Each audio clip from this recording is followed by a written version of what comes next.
Welcome back to the deep dive. We've got quite a stack of sources you shared with us this time, all pointing towards a really, really big shift. Yeah, definitely future-defining stuff. We're talking about the Tesla Robotaxi. Exactly. And the picture painted, it's pretty striking, isn't it? It really is. You know, you're walking down the street, maybe downtown somewhere, and this Tesla just glides past. Perfect driving. But nobody's inside. The driver's seat is just empty. Empty, yeah. And the sources are clear. This isn't some far-off sci-fi dream anymore. Right. They're calling it Elon Musk's bold jump toward a driverless future. It feels like it's right on the doorstep. It does. So for this deep dive, we really need to get into it. Yeah, okay. So, two main things we need to unpack for you, the listener. First, how does this thing actually work? What's the tech, the intelligence behind it? The thinking car, basically. The thinking car, yeah.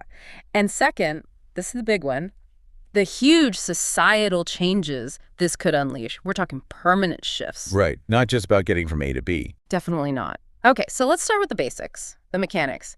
How does this car actually function completely driverless? What's the core thing making it happen? Well, it's crucial to understand we're talking a massive leap beyond, like cruise control or park assist. Right. This isn't just helping the driver. No, not at all. The sources point to what's called level 4 autonomy, maybe even touching level 5. That means the car handles pretty much everything itself. Everything, even unexpected stuff. Yeah, the long tail problems, they call them, without a human needing to jump in.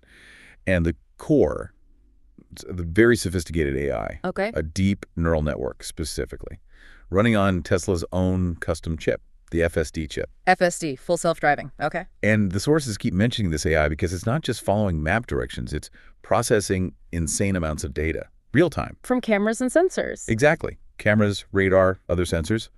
It fuses all that input together. Right. And it builds this predictive model of the world around it. It's Constantly. not just seeing, it's predicting. Precisely. It's predicting what every car, pedestrian, cyclist will do next. That's what allows for those instant automatic decisions. It's thinking ahead, not just reacting. That sounds incredibly complex, almost alive in a way. It's designed to mimic or even exceed human intuition in some ways. So if it's making all these decisions automatically, that suggests it's learning, right? Improving. What's the secret sauce there? Why is that continuous improvement so important? Yeah, that's key.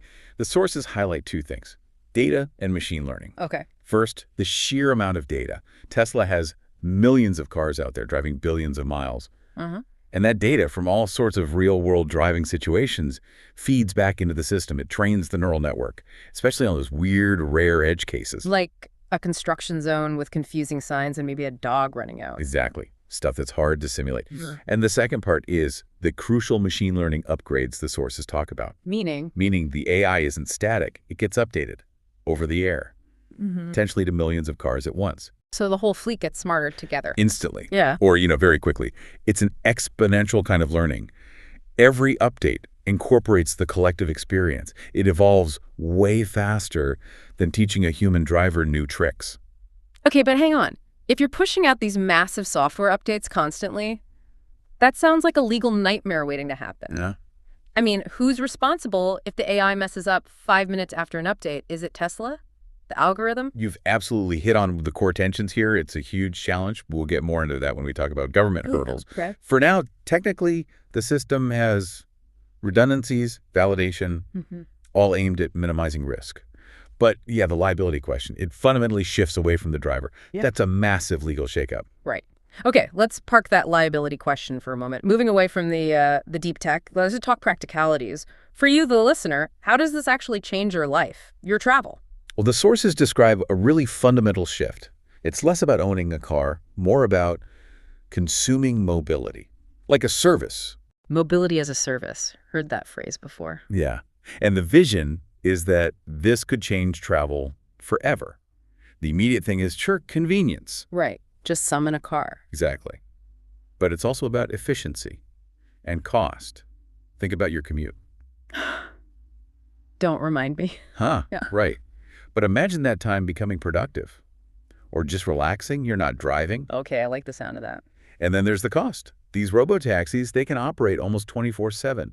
They don't need breaks, sleep, Much higher utilization than my car sitting in the driveway. way higher. So the sources estimate the cost per mile could drop like dramatically, Mm-hmm. to the point where owning your own car, especially in a city, might just not make economic sense for a lot of people. Okay, that's huge. That economic shift, Yeah. that feels like the trigger point. Because Yeah. once you mess with the economics of how everyone moves, Exactly. That's when you start seeing those broader ripples, the big societal consequences we mentioned. the sources were really clear on this part. This isn't just about faster commutes. Sure. It's deeper, Yeah. more disruptive. Absolutely.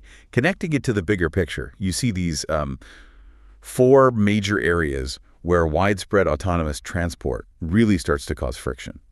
Or transformation, depending on how you look at it. Okay, 4 areas. Let's tick through them. What's the first big one? Probably the one that hits home fastest for people.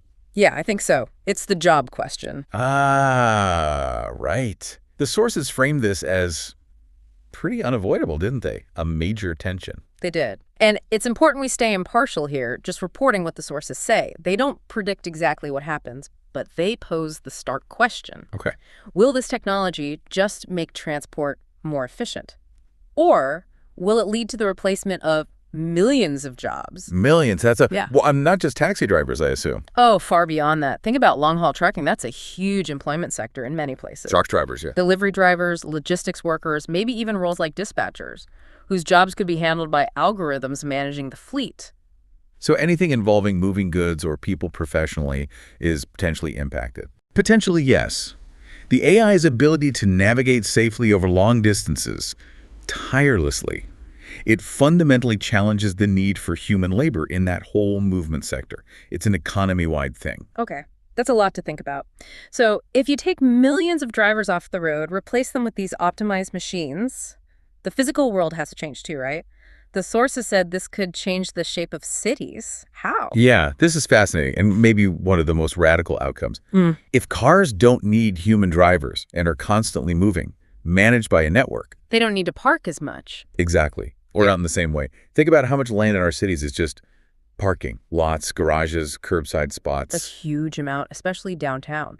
The sources mentioned some pretty stunning estimates, like 30, maybe even 40% of prime downtown land in some cities is just for parking. 40%, wow. So if you free up that land, Yeah. suddenly you have space for housing, parks, businesses, things people actually use rather than just storing metal boxes. Okay, that's a different looking city. And it goes further. The AI can optimize traffic flow, reduce accidents. Maybe we need fewer traffic lights, simpler intersections, narrower lanes even.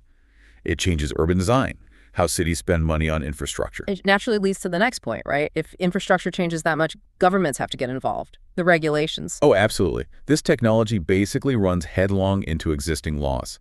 The sources say it will challenge governments profoundly. How so? What are the main hurdles? Well, think about 3 big ones. First, that liability issue we touched on. Right. Who pays when the AI crashes? Exactly. We need clear rules. Federal, state, local. Who is responsible?